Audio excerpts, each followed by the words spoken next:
Hello, hello. Yep. Hello, everyone. Thanks for joining us on this Fireside chat. I very briefly want to kind of set the scene. So carbon reduction is a very hot topic. Businesses of all shapes and sizes need to take part in this green transformation.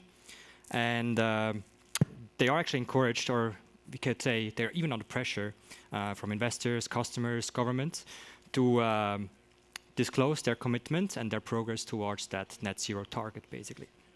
And at the same time, companies, of course, want to capitalize on that net zero premium. And that's why we're talking today about the return on invest of carbon reductions. My name is Thomas. I'm a partner at Lightbird. And with me today on the stage is Mauro, founder and CEO of Emitwise. Welcome.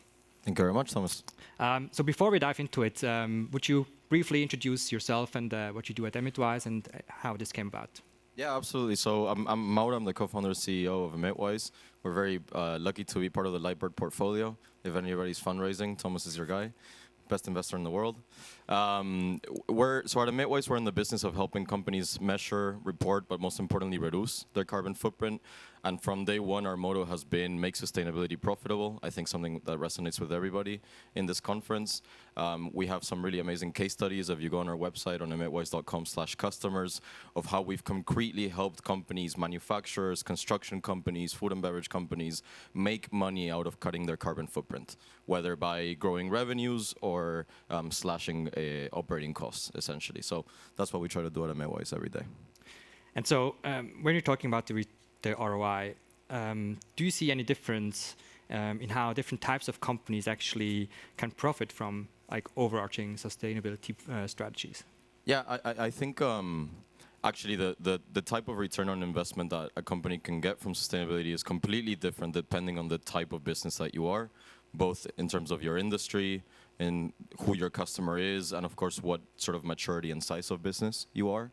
There's some really famous case studies of companies like the Unilevers of the world, where over the last decade they've seen most of their revenue growth come from their sustainable living brands. And that's because essentially what they've achieved to do is by offering products at the same price point, but with additional sustainability credentials against their competitors like Kraft and Heinz, etc., they can essentially both gain sort of new customers as well as protect their existing revenues. So whereas if you look at a different approach like heavy industry, cement, steel manufacturers, it's typically just about, I'm getting taxed on my energy consumption and I am looking for ways to reduce my tax bill.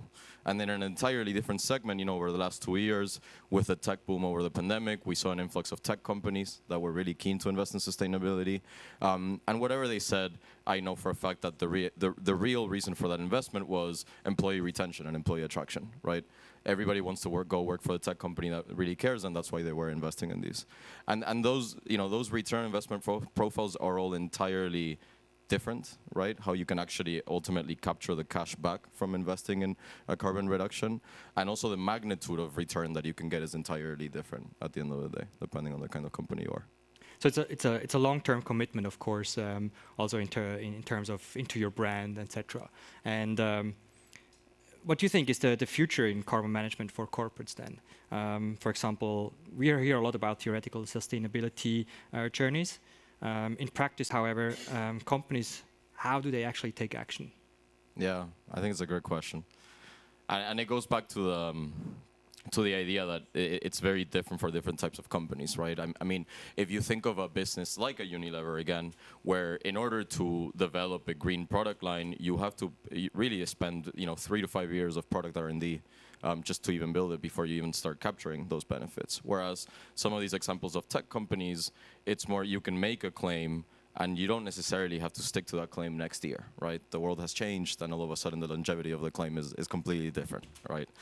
So you think there's also like customers and user they just forget it already? I mean, yeah, I mean the world has changed, right? Right. At the end of the day, if your business is about to go under, or even if you're a tech company and you're a supplier to me, and you tell me, hey, I won't meet this commitment, but I'm still going to offer you the product that you need, I might not be that upset, especially going into a sort of large potential macroeconomic headwinds, if you would.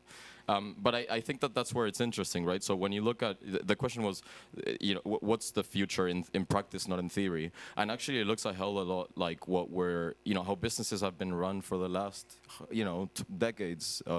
It's executive compensation schemes where they have targets that are associated with these numbers. Mm-hmm.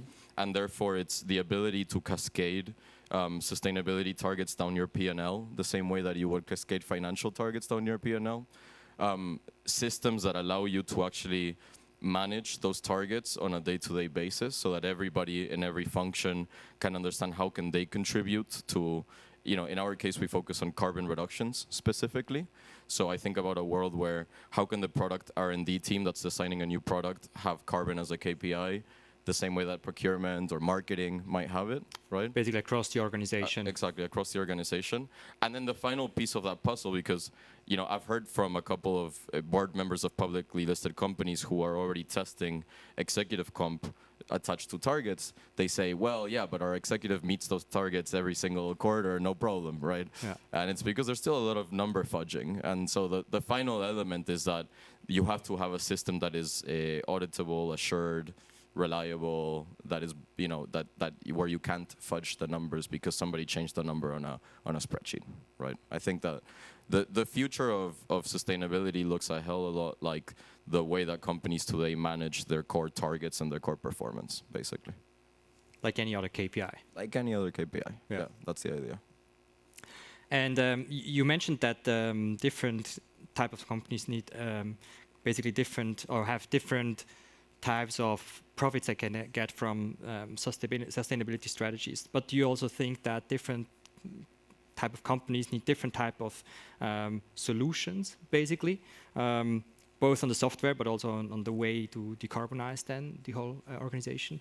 Yeah, absolutely. And I think like my perspective of this world is basically that I believe that there will be sort of this underlying data platform / ecosystem that will power a lot of point solutions for specific verticals and niches. So, logistics, for example, is interesting. You look at exciting growing companies like Convoy, where it makes a lot of sense for those guys to go and help decarbonize the entire logistics industry and to pull an API of carbon data powering that. Whereas if you look at to give sort of left of field example, like in the finance sector, you're going to need to be able to have really reliable data around the emissions associated with your balance sheet, right? And again, that looks like a separate software solution. And then when you think about how do you actually enable reductions, again, those solutions are entirely different, right? So for logistics, it could be a simple marketplace where you can choose a greener vehicle fleet, right? Whereas for finance solutions, there's actually a lot more politics and stakeholder management and right information to the right people, et cetera, et cetera. So, but the exciting and interesting thing is that this is definitely all underpinned by the same data, which is basically a data set that says what is the carbon footprint precisely of every single thing, a product and service in the world, essentially. Yeah. And so, given your manufacturing focus, why do you think that's the right focus for you? You mentioned logistics, financial industries. Yeah. You're focusing on manufacturing. Yeah. Well, look, the bulk of the carbon footprint of the world is on the physical goods, right? When you look around this room, it's the chairs, it's this microphone, it's the screens. Actually, the light consumption is probably less than 2 or 3% of the carbon footprint of all of us sitting here right now, even when you amortize it for all of the events that are going to happen in this room over the next few years. And so at Emitwise, not only do we really care about climate change, and therefore we think we should focus on the parts of the economy that will most help fight climate change, but actually it's just a smart business decision. The most money in the world in meeting net zero will be invested in the areas of the economy that have the most carbon footprint. It's pretty straightforward from that point of view. Yeah. So we think it's good for business and good for the planet. I think that's great last words because we're already at time. So thanks a lot. Thank you very much. Thank you, Thomas, and thank you, Mauro. Thank you too.